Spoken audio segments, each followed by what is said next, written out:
Stop overthinking the fact that you are doing things alone. If you want to live a life that feels truly yours, you need to embrace the power of going solo. Not because you are better than anyone else, but because most people don't have the courage to step out on their own.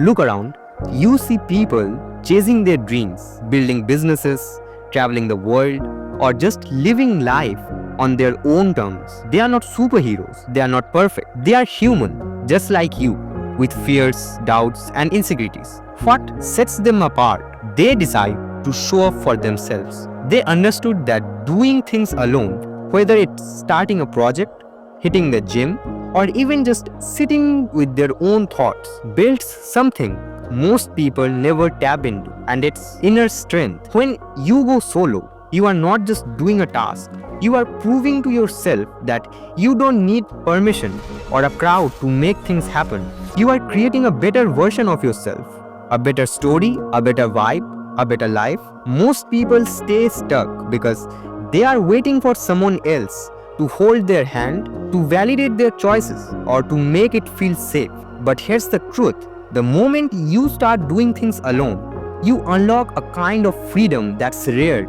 You don't need to wait for the perfect partner, the right friend, or the ideal moment. You just start, and every time you do, you get stronger, more confident, more capable. That's what makes you stand out. So if you want to live a life that feels alive, that feels real, stop waiting for others. Go do things alone. Take that first step, even if it's messy or scary. This is the way to build a great life.